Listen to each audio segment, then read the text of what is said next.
Tom Lee's at it again, and this time his call is pretty specific. A 10 to 20% drop in the S&P between August and October, followed by a rally to 8,000 by year end, with 8,400 to 8,800 as the upside case. So far, the tech correction showed up early. Since July 6th, the S&P is down about 3%, while the Nasdaq is down more than 6%. Here's the math. At 7,300, the S&P needs just 9.3% to reach 8,000, but a 10% drawdown puts the starting point at 6,800, meaning a 16% rebound is required. A 20% drop takes it to 6,000, requiring a 31% rally. And the options, they put a 23% implied probability on finishing above 8,000 by the end of the year versus just 2% above 8,800 in SPX. So the math check is this. Lee may be nailing the tech correction, but the big question is whether the S&P actually takes the deeper hit his roadmap requires. Let's check it out on this edition of Options Math Check. So we're in the Tasty platform, and there's a couple of things that I'd love to bring up here. First of all, I think the Nasdaq call is the right call. I mean, Nasdaq is super concentrated. If you look at the makeup of SPY versus the makeup of QQQ, you will see that the QQQ products are significantly more heavily weighted towards those tech sector products that are getting decimated right now. Aside from Microsoft seeing a big rally after earnings, but Meta down big today. Apple is up near highs, but really that's the question.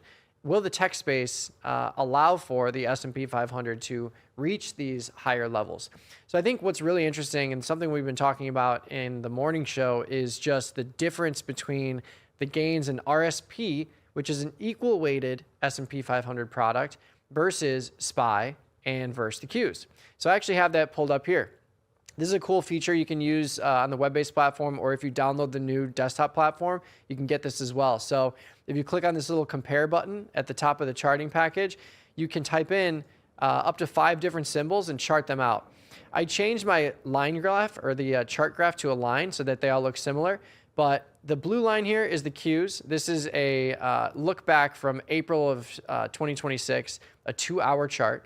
So you can see here, we're dealing with a product in the Qs that was up 17% this year, but has fallen drastically down and was only up a couple of percentage points up until this most recent rally today, seeing a massive rally here just today. But when you zoom in, this is where the things start to get really interesting. You zoom in and you zoom in and you start to see, okay, wow, we've got this green and red graph here. This is RSP, up 6%. This is back May 15th, so middle of May. You can see the divergence is super clear. The Qs have sold off pretty dramatically. The S&Ps, SPY, right in the middle here in this yellow graph, basically chopping around flat. But the equal weighted S&P product is trudging higher and has recently hit all-time highs. So that's really the situation here. We're not seeing capital flow out of these markets. We're seeing a pure sector rotation, or a clear sector rotation, as clear as I've seen it in many, many years. This morning, we pulled up a chart of the top 20 stocks that have hit all-time highs recently, and it's none of the names you would think.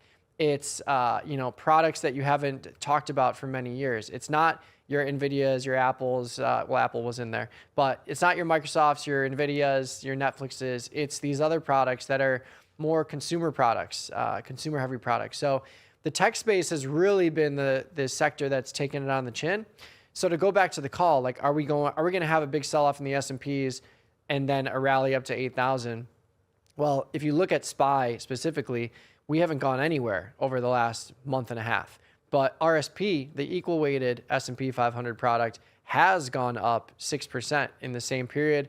SPY is flat and the Nasdaq is down 5%. And this is, again, from May 15th here. So lots to discuss, lots to look at, but we got to look at SPX, because SPX is going to be our tried and true product here when it comes to picking these numbers, 8,800, going down to 6,000, et cetera, et cetera. So if we go to the end of the year, we can clearly see that 8,000 is well within the range of possibilities. If we look at the in-the-money probability at 8,000, we're dealing with a 23% probability, which is actually within the expected move.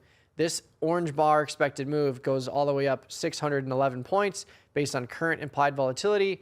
And that is, well within the expectation here. 23% implied in the money probability percentage is about a coin flip that we get to this 8,000 mark at any point before the 154-day expiration cycle. But the further up you go, the more aggressive you get on this call. 8,800, I just don't see. Like 8,800, we'd have to have a complete continuation of this market today, up 110 points, Nasdaq up almost 1,000 points today. Just an absolute insane move to the upside. That's really the only way we get up there with no stopping. We could see a little pullback here and there, but from now until the end of the year, we would need the VIX in the low teens. We would need to see contango in the VIX futures market, and really nothing that would stop or disrupt the rally up to 8,800. Because right now, 2% probability that we get to 8,800 by the end of the year, and that's beyond the 2 standard deviation mark here. So 8,000, well within the probabilities. 8,800, not so much. That's another 10% after you reach 8,000, but still only 600 points away from the current price of 7,400. What's really interesting, I think, is if you look at the 8,000 strike trading for $9,300 to the upside, it's about 600 points out of the money. And then you go down to the 6,800 strike, which is about 600 points out of the money to the downside. And you see there's still put skew here. Higher probability of being in the money and a much higher premium at 12K versus 9,300 to the upside. So the velocity moves can still be perceived to be to the downside. I mean, you typically see put skew in SPX, don't get me wrong, but it is still interesting to see that we've got higher probabilities, bigger bid-ask spreads here, bigger premium at the 6,800 level, which would bring us down to 600 points out of the money from here, even after this big rally to the upside, where you're probably still seeing a little bit of probability and premium getting infused into this upside because the move today is so aggressive. But again, RSP, if we go back to this chart, the equal weighted S&P 500 product has really taken the reins here. If we look at a monthly chart or a weekly chart and isolate RSP versus SPY, RSP taking the gains, SPY kind of flat, and then the Qs have really been hit. So the Nasdaq, sure, I think we could see a bigger sell-off in Nasdaq because it's so concentrated, and those names are really the ones that have been getting decimated today. Look at Meta today. It's just sliding down 55 points, crazy move to the downside, and it's diverging from the Nasdaq here. If you look at this blue line here, the Qs, we're seeing a decent rally from the lows today, and Meta's going in the opposite direction. So again, just looking at RSP versus SPY, I think this tells the story. We would need the components of SPY that are lagging, like the Mag 7 stocks, to recover to catch up to the performance of RSP. But again, the Nasdaq is dragging everything down. These components of the tech space are dragging down the performance of SPY and the S&P 500. So something has to change. We'd have to see this thing flip. We need the Nasdaq to continue this massive rip today. And then maybe we can start talking about 8,000, 8,200, 84, 86, and 8,800. But until we see some continuation to the upside, I think 8,800 is off the table, but 8,000 well within the expected move right now. But let me know what you think in the comment section in this video here, and also the YouTube chat. Like the video, subscribe to the Tasty Live channel if you haven't already. We'll see you on the next episode of Options Math Check.